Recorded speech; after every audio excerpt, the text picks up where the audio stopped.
And hello, everyone.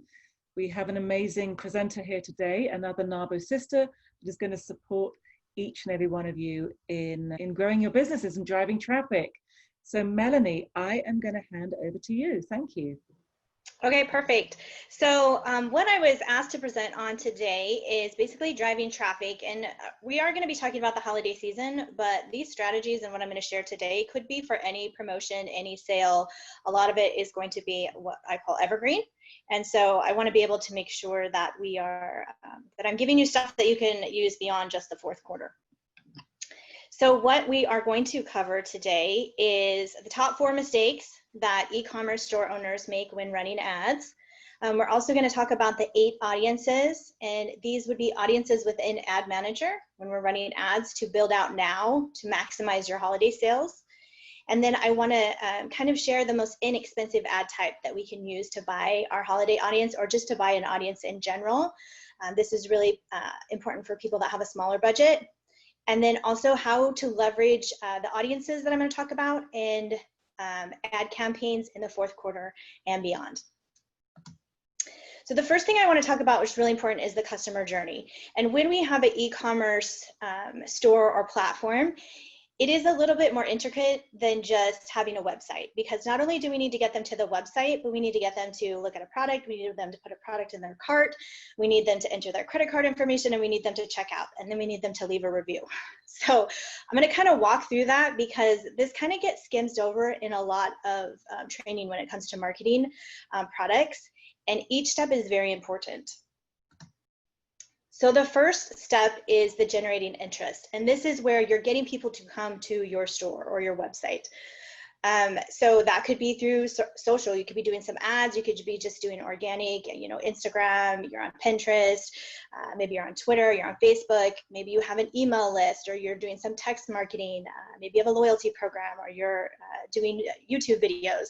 There could be many different ways that people get to your store, but the first step is to generate that interest and get them in the front door, so to say. And then the next step in the customer journey is making sure that they have a user-friendly experience. What I've seen in e-commerce stores is this could be literally across the board. So the first thing we want to look at when the customer is coming to our store is the user experience friendly? And it's not necessarily something that you can make up your mind on your own. I could develop a store and I could think it looks beautiful and I could give it to my friend Nicole and she could be like, I don't know how to check out. I don't know how to get to the product. So it's very important to not be married to whatever it is that we create, especially if we create it ourselves, and to get that potential customer feedback to make sure people aren't getting lost. Especially if we're paying to drive traffic to the store, we want to make sure that once they get there, they can navigate really easy. We also want to make sure that they're search enabled, that there's a search box they could search for products, that reviews are easily visible, that we have lifestyle images, not just white box images, and that we also have clear descriptions of the products. So on the right hand side of the slide, you can kind of see this is where the buyer mindset is in this part of the journey. So they're kind of thinking, is this for me? Tell me more. Is this a possible solution for a problem I have? Like that's kind of where they're thinking. So they've entered the store and we're trying to get them from the store front to look at a particular product. So from there, we need to, once we get them to the product, we now need to get them to add the product to their cart. And so what we find is this is where a lot of people will lose traffic. They'll say a bunch of people are looking at my products, a bunch of people are adding to my cart maybe, but like people aren't checking out. But most of the time it's one of these 2 steps in the funnel. Either they're looking at products and they're not checking out, or they're adding to cart and they're not checking out. So it's very important to have a purchase strategy, because this right here in the add to cart, that's what we call the 0 moment of truth. That's when the person has decided they're most likely going to buy the product. They just haven't pulled out the credit card yet. So what gets lost in a lot of online e-commerce store owners when they're building this is they're not understanding that we actually have to walk the customer through this entire journey. It's not just our job to get them into the store, but it's our job to get them in the store and then keep showing them value, showing them social proof, showing them all these things to get all the way to the checkout. And that's where we spend a lot of our time. It's called conversion. But in this particular section of the funnel, we're really focusing on social proof. So this would be your actual product pages. Do you have reviews on there? Do you have frequently asked questions on there? Do you have a secure checkout? This one is huge. If you use Shopify, Shopify has their own encrypted logo you can put on your checkout. It can get a little bit tricky, but I have some workarounds for that. But there has to be something that shows that you're not some random site out of India that's going to rip their credit card. People are looking for that. So make sure you have that on there. It will make a difference in your checkout. And also, are you reminding customers? So if someone looks at a particular product and they don't buy it, do you have a strategy set up to get back in front of that potential customer? Does an automated email go out? Do you do a retargeting ad that shows them the product and further educates them towards making a purchase? Those are the kinds of things that we want to have set up because we've got them so close to handing over their credit card. So the buyer mind at this point of the journey is when they're deciding, when they're deciding to add to the cart or not, is they're looking who else has had success with this. So that's where they're looking at reviews. They're looking at what do I get with this? Like what's included in this particular package? What can I expect for my money? And what kind of guarantees are there if that applies to your particular product? For example, one of my clients is a skincare brand. So she guarantees that you'll be happy with your results in 30 days or she'll give you a refund. So we have to put that everywhere because we want people to know that there's really no risk for them to try it. So if you have a guarantee like that, you want to make sure that that's very prominent on the product page to get them to add to the cart. Okay, and then the next is the actual checkout process. So this is where we are moving them from add to cart to purchase. This is where I see the most amount of traffic sitting is in carts.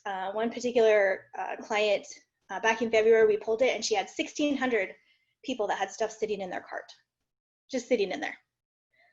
Even if only we could get a fraction of those to check out at her average order value of $75, it was a huge amount of money. So we got to make sure, again, that we have a system set up to move those people that have products sitting in their cart to check out, because just by touching base with them one more time, a certain amount of people, it's just math and numbers, a certain amount of people are going to go ahead and check out. Most likely, there's still an objection sitting there that we haven't addressed, and that's what we kind of look at when we're sending those reminder emails and when we're sending, we're shooting out ads to retarget them, is we're gonna hit on those objections that they probably have. For most of my clients, it's price. For a few of my clients, it's not understanding which particular product is right for them. So we have to further educate them so they can make that decision. And again, this is another place to put product-specific reviews, any type of guarantee, and then if it makes sense for your margins, which it doesn't for everybody, but if it does, giving them a discount or a promotion incentive to go ahead and check out. There's strategies around all of those, but again, I just want to make it really clear that those touch points are huge. These bottom two sections, the add to cart and the checkout, is where all of your revenue is made in marketing. It's not spending money to get in front of new people. It's spending money to get the people that you've already have in your store to check out. That's where you'll see the most bang for your buck. And then finally, after they've checked out, we need to go reach out to them and get that social proof. And the social proof is them leaving a review, they're sharing it on social, there's different things you can give them incentives to share. If you're on Shopify, there's many different plugins that you can use that will automatically send out a request for a review. After so long, you can set up the parameters. But it's very important to get that social proof, because as we back up, we can see that the social proof is what's going to contribute to that next person's buying the product or not as they go through the funnel. So you can kind of see it just keeps going. And if you want to screenshot this, or again, it's being recorded so it will be available, but this is just kind of the whole buyer path for the customer journey. So today we are going to focus on the initial stimulus a little bit, but I also want to share some strategies for leveraging some things that you already have to reach your potential warm market, because it is the least expensive to reach people that already know about you. It's the most expensive when it comes to marketing online to reach people that have never heard of you before, because everybody's going after those people. Okay, the 4 mistakes when running ads, the top 4 mistakes these are the ones that I see. So one is not having tracking installed. So when you're running ads, and my baby is Facebook and Instagram e-commerce ads. That's what I've been doing strong for 3 years now. So I'm very heavily educated on all different tactics and strategies for that. But having that tracking installed both on your website and your store, if you're using 2 different platforms, is absolutely key. You should not be running any paid traffic unless you have Google Analytics set up and Facebook pixel tracking on your website and your store. I actually had a customer last week, a new customer come on, and they didn't even have Google Analytics installed. And I was like, oh my God, stop. You've been in business for 6 years and you have no idea what's going on with your traffic or where it's coming from or who they are. So business 101, at least Google Analytics. But you want to make sure that Facebook pixel is on there as well. Now here's a note: if you're not to the point where you're doing advertising yet, or you're not even ready to do that, get the pixel installed now. You don't have to use it, but it can start collecting the data and seeing where people are going and what they're doing, and most importantly, what they're not doing, so you can figure out where the issues are. If everyone's coming to your store and everyone's looking at the product and everyone's, they're looking at it, but they're not putting it in the cart, there's a problem on the product page. So we need to figure out what that is so we can get that traffic moving to the cart. So just having that data is huge, huge important. The second thing is not understanding the terms and conditions for advertising on Facebook and Instagram. These are industry specific and they change all the time. Some of the harder ones are any type of weight loss product, any type of health product, any naturopathic product, anything that has to do with masks or immunity, or there's all different ones, but just make sure that you understand what the terms and conditions are for advertising in your industry. Always remind people to check monthly just in their industry and see what's changed, because Facebook is not very forgiving with this. Typically they will just shut down your ad account and everything, and I've also seen them just remove pages altogether, especially because right now we're in a pandemic and we're in a political season. So they're not asking questions, they're just turning stuff off. So before you spend $1, make sure that you understand what's okay and what's not to say okay. And it even goes down to the wording and images that you can use.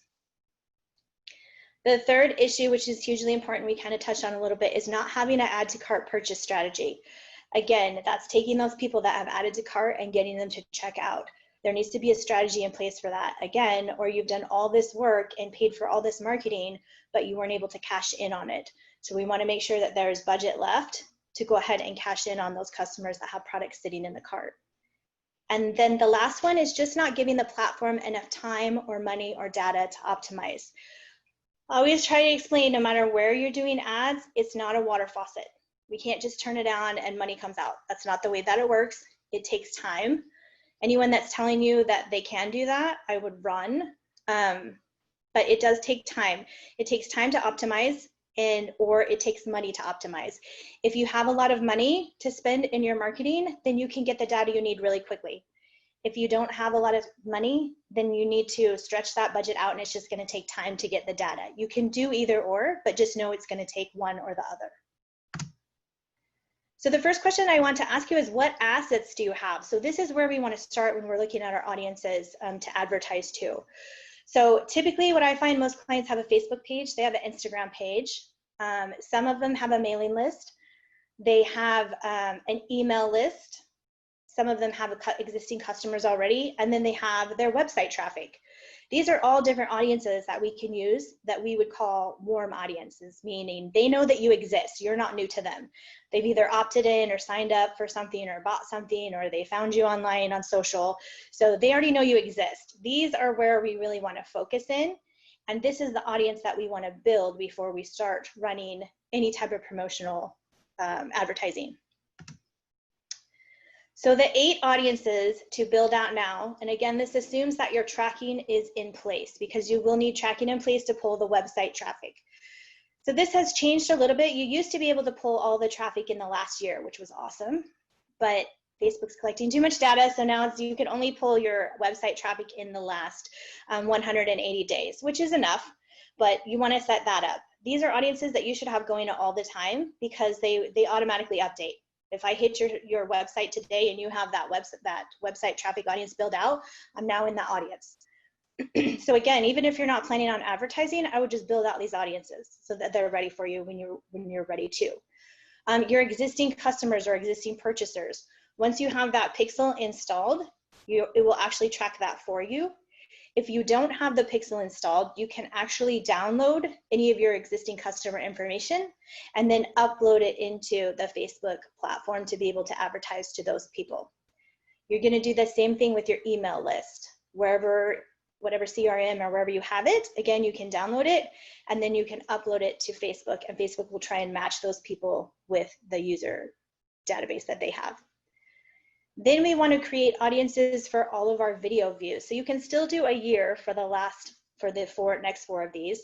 So anyone that's watched, and I do slow, I do 3 seconds. Anyone that's watched at least 3 seconds of any video in the last year, they've watched enough that we're not a stranger. You can also build an audience of your Facebook page engagement. And this would be whether they engaged on any of your social content or even any ads that you ran. If they liked, commented, shared, or clicked on anything, it will put them in that audience. And then the next two are the same, but it will be attached to your Instagram. And I think most people know this by now, but in case you don't, Facebook owns Instagram. So they're under the same umbrella. So as long as your Instagram page is connected to your Facebook page, it will allow you to build those out in the ad manager with no issues. So again, Facebook or Instagram engagement for the last year, and your Instagram video views again for the last year. And there's videos all over on how to do this, so I didn't break it down or anything because I wanted to maximize your guys' time today. And you can always reach out to me. I think I have a video somewhere on how to go about and build these, but it's really not hard. It takes seconds. And then the last one, if you have enough existing customers, I would create a customer lookalike audience or purchaser lookalike audience. And again, you would create it using that existing customer's audience that you have already created. It will ask you to select it, and then you make a lookalike of that. Now, this has changed a little bit. I believe you have to have a minimum of 500 now to do a lookalike. It used to be like you could have 5 and you could do a lookalike, but they keep increasing it. So it's either 500 or 1,000. I always just keep trying with whatever list I have until it will let me make it. I think sometimes it just gets annoyed and finally does it anyway, but whatever works for me. So, and the reason I have that existing customer lookalike in blue is because if you are able to make that audience, then that should be the only cold audience that you are using for ads, period. I wouldn't use any other demographics or anything else they give you, because that is the best data you have. Who already purchased your items, give that to Facebook and say, go find me more people like this, and Facebook will. And it's not just looking at what happened on your website, it's looking at all of the data points it has on all of the people in your audience that they have in common to go find more people like that. So it will give you the best bang for your buck in advertising. So warm audience case studies. So this is basically what I did for that that client that started in February. She and I like to be transparent because everyone's in a different situation, but this particular business has been around 20 years. They had a huge social following. They had a huge email list, huge social following on Facebook and Instagram. They had dabbled in ads, but they had not done it correctly the entire time. And so she ran a promotion right when COVID hit. And all I did was take the assets that I just told you about. I built an audience of her Instagram followers, her video views, her Facebook fans. I took her email list. I took her website traffic, and all I did was put this offer in front of them. It was a 20% off her whole order for stuck at home because it was COVID. And she saw a 200% increase. She hit last year's sales in June. That's all we did. We just took the people that are already aware of her and we put the sale in front of them. Because not everybody checks. They still got the email like they normally would have, but now we were everywhere. We were in their email, we were in their Facebook feed, we were on their Instagram. If they went to go read a CNN article, oh, there she is again, 20% off. Like, we were everywhere. And so it just lit a fire under her sales and blew up. So not typical, but what's possible. If you've already invested the time to build an audience, sometimes it just means getting the offer in front of them so that they can see it and take advantage of it. All right, the most inexpensive ad to run to cold traffic, and remember, ideally, this is your lookalike of your purchaser's audience, is video. Now, I'm like super picky on video, and I know this is not gonna go against like the logic, but the whole success in this strategy for video working is not to have a call to action. Our plan with these videos, when we run ads as videos to cold traffic, which is what I refer to as top of funnel, they don't have any idea who these 2 clients are. We are not going, the first thing that they see from us is not going to be us asking them to do something or to buy something, because that is a horrible experience. It's super expensive. We just want them to get a taste of who we are about or what we are about. So on the left-hand side, this is a hobby store. So this is a brick and mortar that also sells their products online. He was not doing anything with his Shopify store when he started with me. I actually stumbled on the fact that he had a Shopify store, and I'm like, why aren't we driving sales? So his team is super great about just doing these little videos. Most of them are less than a minute of how the different toys work, racing the toys, running the toys into things. And so literally all the videos that we run for top of funnel for this client are them playing with the dang toys. That's all we run, because that's what captures the attention of their ideal client. And so that's all I'm trying to do with this video, is put the people that watch that video in an audience so I can sell to them later. Same with the client on the right-hand side. This is the skincare product. So she was featured on The Doctors. So we run this episode, the little clip of her on The Doctors, to introduce her to people. This is a great authority piece. If you have any type of interviews or anything that you were featured on, that's a great piece to run top of funnel, because it's going to give you instant authority with the viewers. And again, all I need them to do is watch this for 3 seconds. That's the whole goal of this top of funnel strategy, is just watch my dang video for 3 seconds, because I'm going to move them through a process. And this is only the first step. Okay, so this is, I just want to share a quick case study. This is back to one of the other clients that we had. So this was the one, again, that was 20 years and had not utilized, basically not utilized their audience at all. And one of the things that we did for that promotion that we ran is we actually ran what I would call an all video ad funnel. Every ad that people saw was a video. And so we had the special video offer that was top of funnel. And basically we used the same video to warm and cold traffic, different ad messaging. Like obviously you don't want to say the same thing to people who don't know who you are than to people that do know who you are. And we were leveraging, this is a homeschool curriculum company. So we were leveraging the pandemic because people were trying to figure out what the heck they were going to do with their kids in school. So we did take advantage of the situation. But if your product fills a need, like that's the time to take advantage.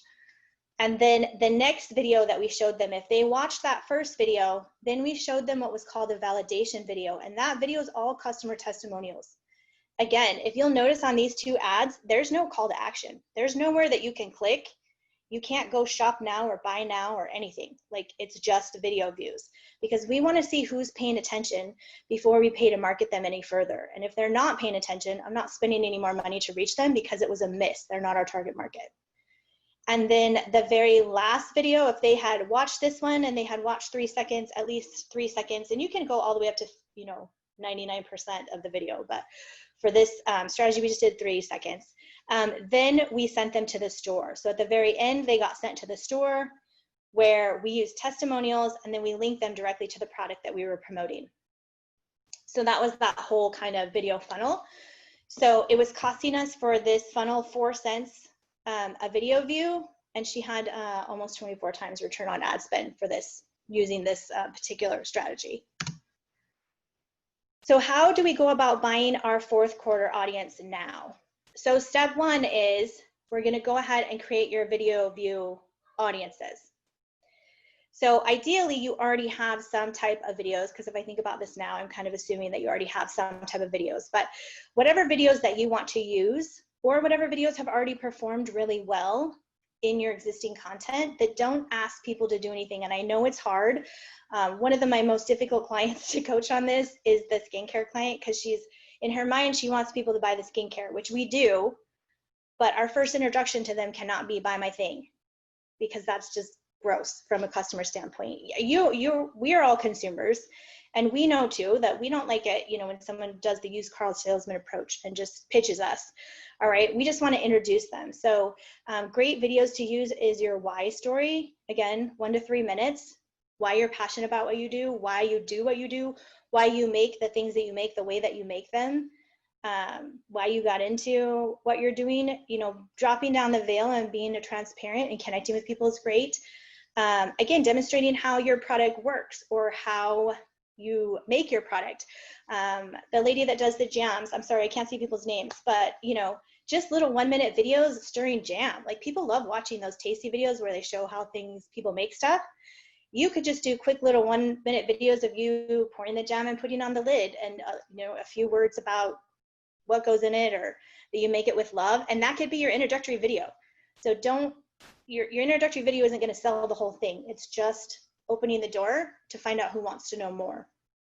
So once you have those videos, because you will have to have them uploaded, and then you can go into your audience creation here, and you can select those videos in your audience ad manager. And that's where you would do that. Then you're going to run video ads to that lookalike cold audience if you have it. If you don't have a lookalike cold audience, reach out to me after this and I can throw some ideas about how to do a targeting audience, because it's different if you're local than if you are international. I know everyone can sell international, but for example, this hobby store, we do not advertise outside of Arizona for them because we don't have to. So it will, and because of his budget. So it will just depend, my advice would depend on, you know, some different parameters. But you can look through these on the left-hand side. These are all videos that I have ran top of funnel. I call them my trigger videos, meaning I'm just trying to build an audience. So you can see with his, because of the type of content that it is, it's just him playing with the toys, is not even costing us a penny for a through play. And a through play means 15 seconds. So these people have watched, this amount of people has watched at least 15 seconds of this, and it's not even costing us a penny. So you can see why I'm like all day long, like just make more videos, because all we're doing is putting these guys in the audience. And then for the skincare brand, and again, this is a higher end product. So this product retails for $199. It's a skincare system.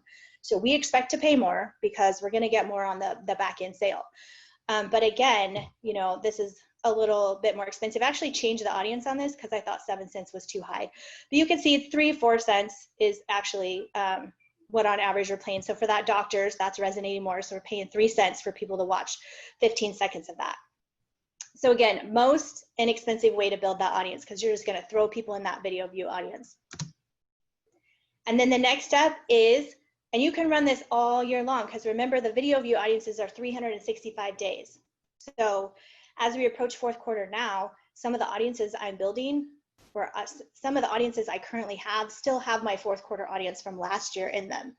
So you can see the power in that, because we're constantly just adding videos all year long to that audience, because at some point in the year, we're going to ask them to buy. And that's when it comes to the fourth quarter now. So now I'm going to go through and take, and this is the hobby store that I just showed you. I had started with him in September of last year. So we had September, October, and November. So not even 3 months to warm his Black Friday audience up. Again, we did it through the video. And then when we ran the Black Friday ad, and just so you guys have an idea, this client does not do discounts. He doesn't do any type of money off, nothing. It is what it is, and you just pay what you pay. And so he just had certain items. It was one page in his store of particular items that were discounted, and it was only for the Black Friday through Cyber Monday, and that was it. So you can see by us doing that, buying the audience before, we literally only spent $105 and got almost 1,000 people to his store for 11 cents each. They already knew who he was. They already knew what he did. They already loved his videos. So 11 cents per click to get someone in your store to look at a page that has all of the holiday specials in it is like ridiculous. So that's where the payoff comes from, having those audiences already built out and then just paying to advertise to them. Because the other problem is all of my clients will be buying the fourth quarter audience now. Because when you get up to, and every year it gets earlier, but ideally the 2 weeks before Black Friday, you don't want to be running any cold traffic. You're done with it. From then, you're just going to hammer your warm traffic all the way home, all the way till after Christmas if you have after Christmas promotions, because everybody and their mother is trying to reach the cold audience because they're all late to the game.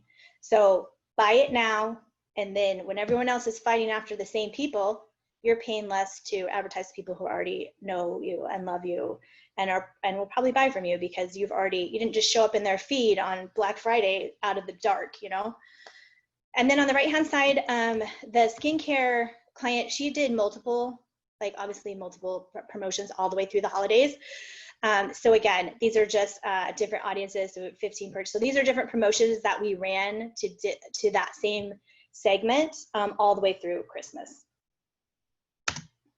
And then from there, basically you're just rinse and repeat, because it doesn't have to be Christmas for you to run a promo. If you're constantly running videos for a little bit, and we can do this literally, I think I spend $4 a day on the hobby store for those videos. So we spend $4 a day for videos, and all of the rest is retargeting, and we just retarget people all the way through to checkout for his ad spend. So it doesn't have to be Christmas to run this. It can work at any time for any promotion. It's just making sure that you have it all stacked up in there and the audience is created and tracking. And that is it for my promotion. I think I can escape from here and open it up for any questions. I feel like I steamrolled through everything. Wow, that was incredible. I am so glad we recorded that, because it was just like, there was a huge amount of information there, and just incredible. Thank you so much.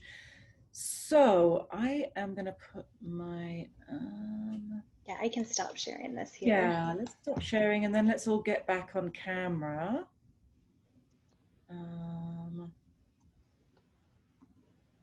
Here we go. All right.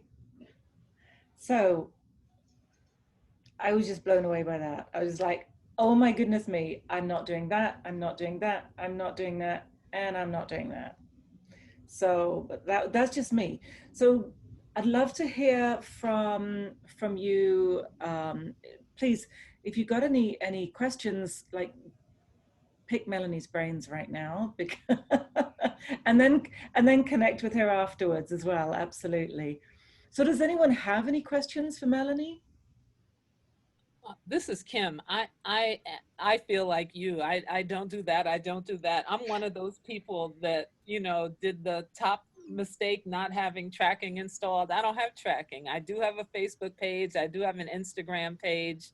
I have run ads on Facebook from time to time, but I don't know anything about tracking them or where they go or how they get back connected. So, I mean, I'm not I sell jam.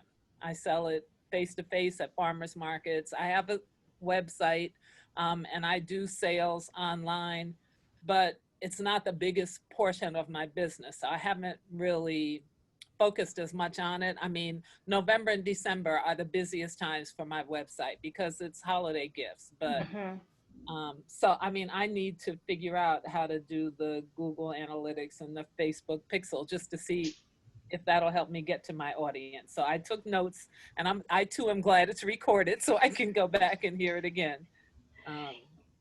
Yeah, one of the things that I didn't get to in the presentation or didn't mention is if you don't have data or you don't have a lot to start with, one of the reasons that I joined NAWBO is NAWBO itself is a targetable audience on Facebook. So I knew I could run ads to people that were interested in NAWBO. Doesn't mean they're members, but they've either gone to stuff or they've shown interest or whatever. So all of you that have products that either could be, like I would look at yours as something I could give as a referral gift. I'm constantly looking for referral gifts for my clients, for people that refer me. And I always want to shop local. And if I can do NAWBO, I can. I will. And I saw someone else was selling soaps in one of the main chat groups. So I already connected with her because I was like, I don't care how much it costs, I'm going to spend up to $50 on a referral gift. So your product fits right in with what I would give. And so being able to leverage your membership and point out that you're NAWBO and these make great referral gifts or client gifts, I mean, that's an audience you could use right away without having traffic.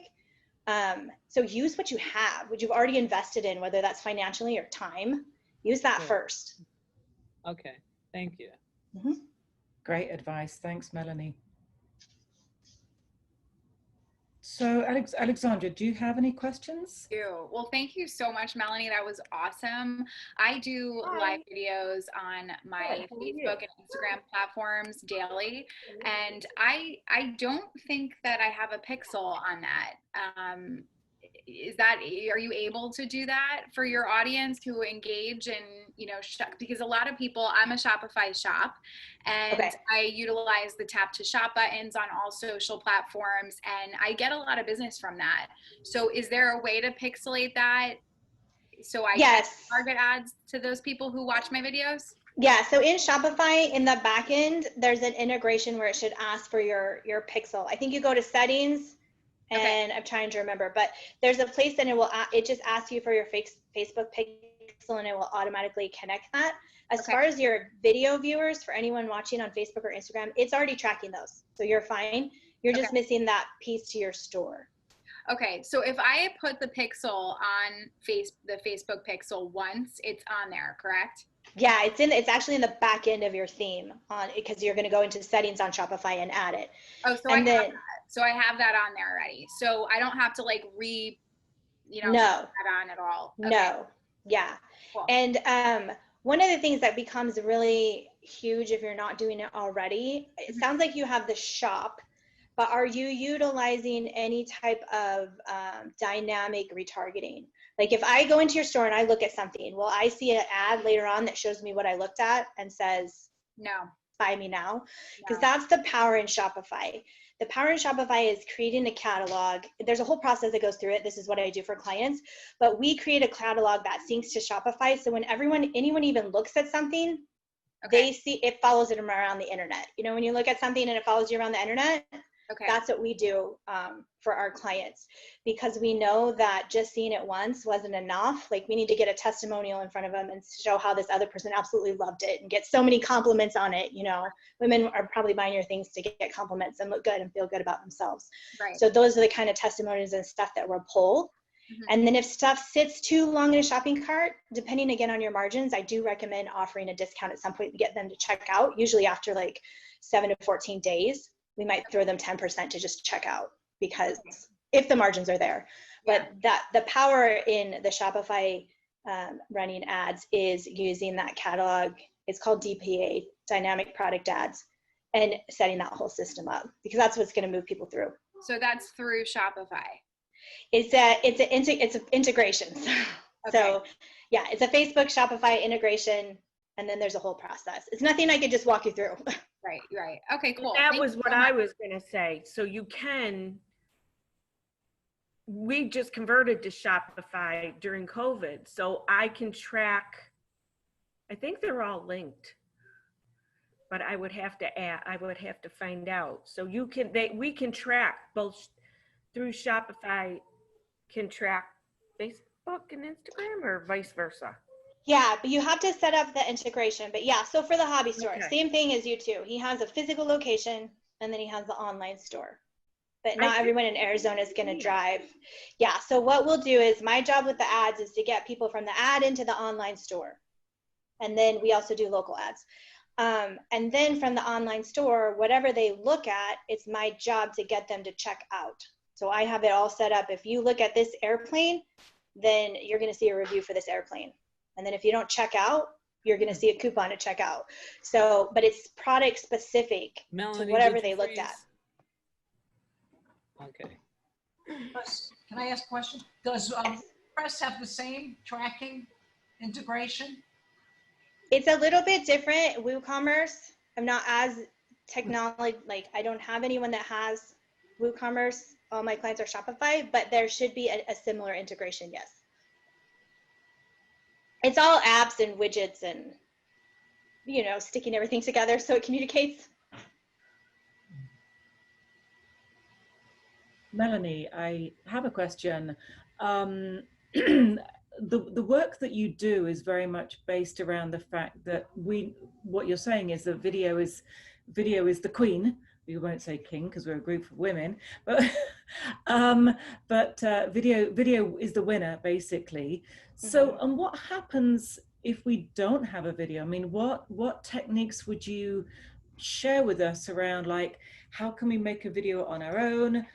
Do we need to find someone to do that? What are ideas that we would actually put into, like you were mentioning with Kim? It's like, oh, you know, just have someone maybe picking fruit off a tree and then having them stir it into a pot. Boom, there you go, kind of thing. But Share a little bit about that. Honestly, the ones that perform the best are just the natural, like you and your camera, you talking to the camera. The ones that are overly produced that look like TV ads, people don't resonate with that because they're on social to connect socially. And so if you look like their girlfriend in the kitchen, you know, it's gonna what we call stop the scroll. The skincare brand that I do is a complete example. She's paid a lot of money for professional videos, and time again, I'll run them both to test them. But the one with just her and her camera in her office, just her and her iPhone shooting a video, will always outperform the professional ones every single time. It's just because you're advertising on a social platform. These aren't people that are watching TV expecting to have this full production. Now, there is a time and a place for full production on the educational brand. She did a very well done emotional brand piece, and that thing is a moneymaker. But it's the videographer knows how to pull that story out, and it speaks to the heart. So right away, people are heart connected with her. The right people are. And so that one will drive sales. Like, I think that's part of why she does so well. So if you were going to invest money in it, I wouldn't invest money on a professional product video.